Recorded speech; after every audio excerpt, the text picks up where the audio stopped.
Mark, how are you? How's it going? I've been better. I'll say that. I've been better. Yes. So tell everyone what's going on. Where are you? What happened? I've had the most incredible day.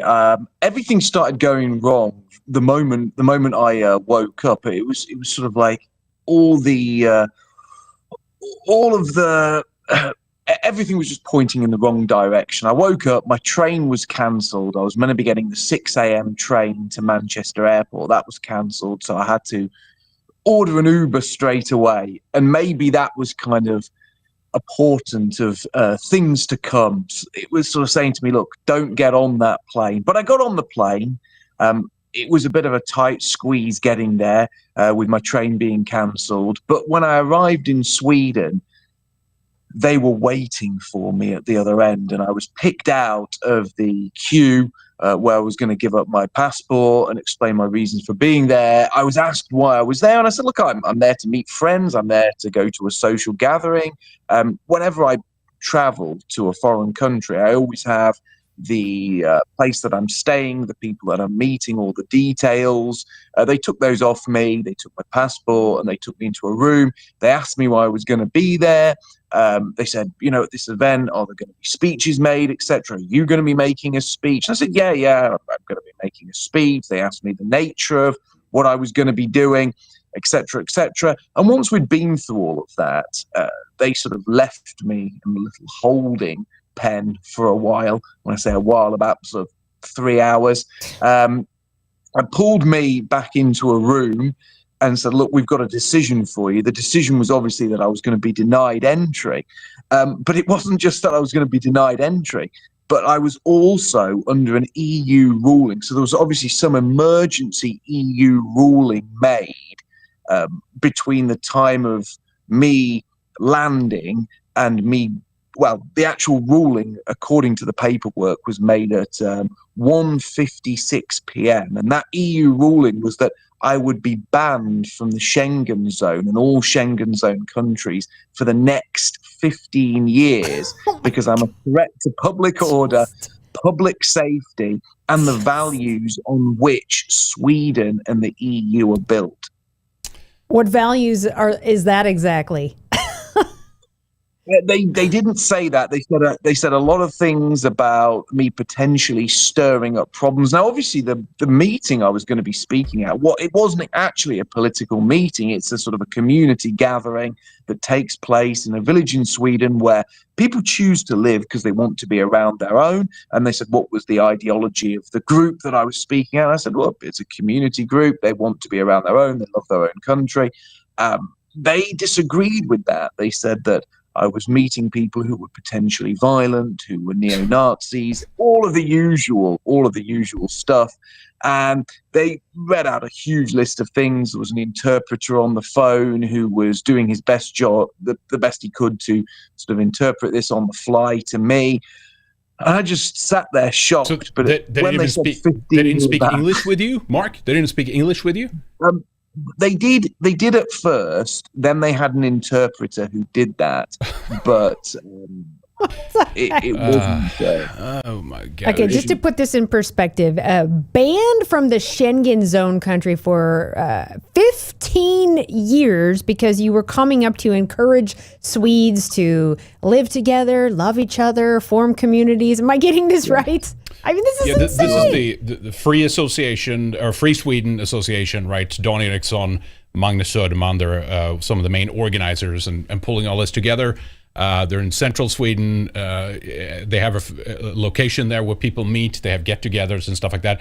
They know all about this. If they probably had the information on all of this beforehand, but they want to squeeze you and ask you as many questions as possible. Same pattern with Marcus Folin, the golden one who just went to Canada. He was sat down. He was pulled out of the line as he's seeking entry into to Canada, pulled to the side. What else can you share with us about what they said? There was someone that came up to you and you were given a ruling right there and then. Was that what happened? Yep. Apparently, they spoke to people in the EU, and the ruling was made today at 1:56. They then said they would fly me home. They haven't flown me home. No one's told me when I'm going home. Apparently, it's sometime tomorrow. And I haven't been given any official notification. I've had my passport seized. I haven't been given my bag. I'm just basically stuck indefinitely in this departure lounge at the moment. You're in an international zone, I guess. Food, water, a bed to sleep in tonight? They offered me no bed. They offered me a cup of water. They haven't given me any budget for food, for sustenance. They just basically abandoned me here and told me, fend for yourself, sit in this one area, and somebody will be around at some point, to give you a ticket and your passport back, and we'll hope to sort your baggage out. Now, at this point, it leaves me in a terrible position because I'm just sort of, I don't have any of my toiletries. They're all in my main bag, which I haven't been given. Can't even brush your teeth. I can't brush my teeth. I can't do my hair, as you can see. Usually, I have my hair gel. I love that hair. It's wild. Love it. You love the wild hair. Yeah. It's just crazy, and tonight I'll have to sleep. Yeah, show us your lodging there. Yeah, it looks great. That looks comfortable. That's where I'll be sleeping. They haven't given me any access to anything like a shower.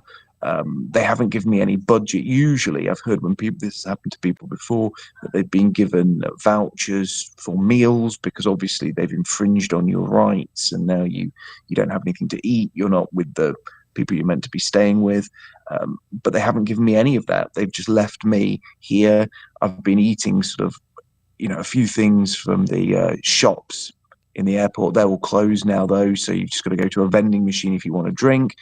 And that's my fate until some point tomorrow when hopefully they'll give me a ticket, which I've been promised, to go home. But the worst thing about it is they can't give me an immediate flight because most immediate flights have a stop off or a layover somewhere, and I'm not allowed to set foot in any other European country. So I've got to wait for the first direct flight back to my airport of origin.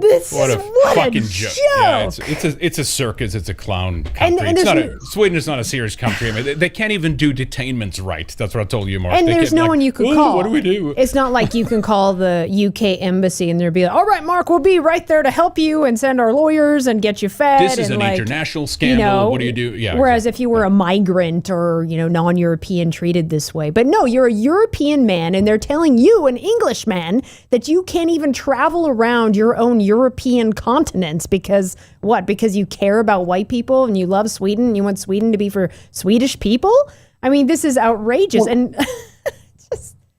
Well, the actual message of my speech couldn't have been more peaceful. All I was saying was that if white people want to get on, we need to cluster together, we need to voluntarily separate, we need to live amongst each other, and we need to do what every other ethnic group does, which is cluster based on our ethnicity and create our own systems. And I remember at one point when he was reading out the judgment, he claimed that I was dangerous because I pushed the idea of the need for parallel societies, and it was unacceptable, according to the EU, for white people to want to create their own systems and live amongst their own. So that to them was such a dangerous message that it warranted a 15-year ban from any Schengen zone country. And that includes countries like Switzerland that aren't even in the EU. Mm-hmm. So effectively, the ban extends to virtually every European country and countries like Iceland.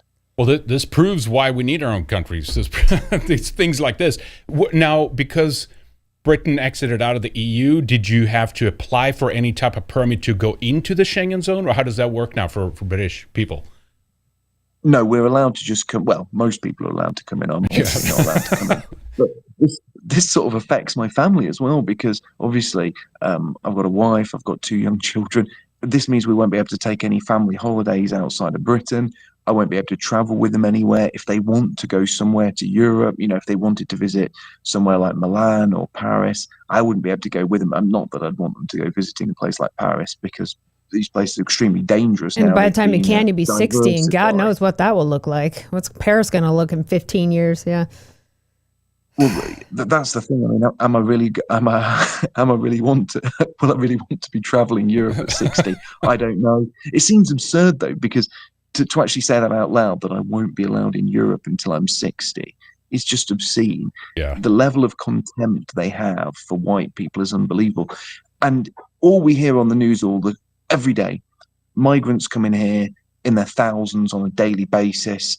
Every time that the odd one or two actually get deported, they end up back here within weeks or months, and the government says there's nothing that we can do to stop them.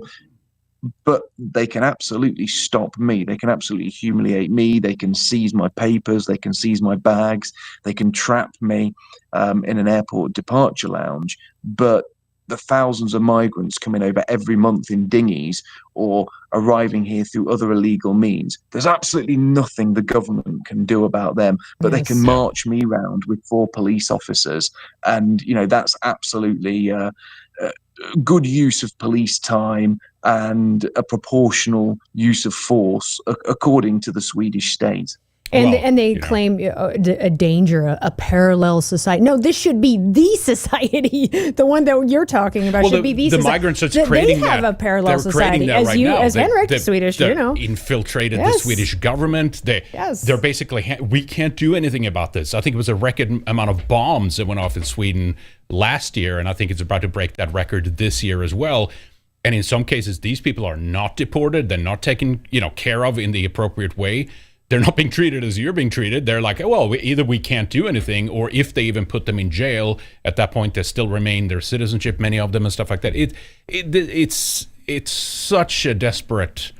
It's a circus. It's a joke of a country. The most white Western countries are like this now, and we hear it from every other month. It feels like we hear about someone new who's banned. This person can't go in there. They're basically just locking us into our own little spheres, and they're genuinely afraid, which says something. In real life context. Yes, of us actually cross-pollinating and sharing some of our ideas, inspiring each other, going on to actually create momentum within this movement. Right, Mark? Well, they're obviously very scared of people who want to exit their system peacefully. And it obviously shows what they really fear. They fear white people taking their destiny into their own hands and saying, look, we've had enough. We're not doing anything illegal. We're not doing anything violent. All we're doing is what every other ethnic group does in Western countries. You can go to Muslim areas, you can go to black areas, you can go to Indian, Hindu areas, you can go to Jewish areas. But apparently you're not allowed to go to white areas, because white areas, according to the government, shouldn't exist, because the whole idea of there being a white area is the kind of radical extremism that poses a threat to the fabric of Europe itself. This is obviously just anti-white poison distilled down to its most wicked and toxic level. Yeah, it shows us a clear example of what they are afraid of and how this goes. I'm not surprised, but we it's the fact that this keeps happening, and there's some type of narrative now almost that we're like, well, we're kind of we're pushing back, and we're going in the right direction. Things are winning, and partially maybe that's true in some areas, but of course this shows how ultimately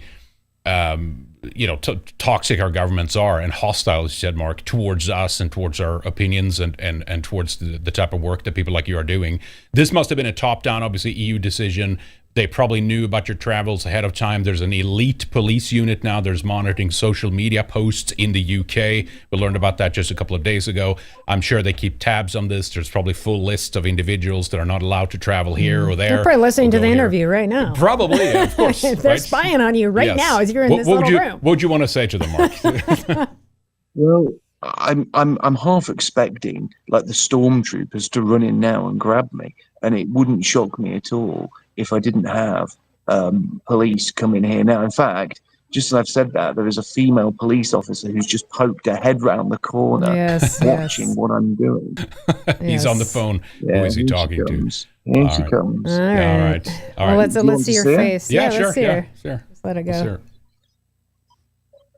There she is, keeping an eye on her. Is it busy there, or is it just hardly anyone around? No. There's one Muslim woman lying on the bench over there, and I believe she's just made a complaint that I'm making too much noise. Too much noise. I'm talking. Just scream Allah Akbar very loudly. Yes. Oh gosh. Okay. Sorry. Public enemy number one. It's so Sorry absurd. going through this. Confined to It the- sucks. I know we're laughing, but it sucks. You having this ban for 15 years and you've done great work and you're defending good people. And it sucks that this is happening to you. And hopefully you're not going to be banned for 15 years. Hopefully Sweden and all of these other countries, we take them back and this gets undone. Well, I'd hope so. I would definitely like to be able to have at least one family holiday with my children abroad before I'm old enough to be a granddad.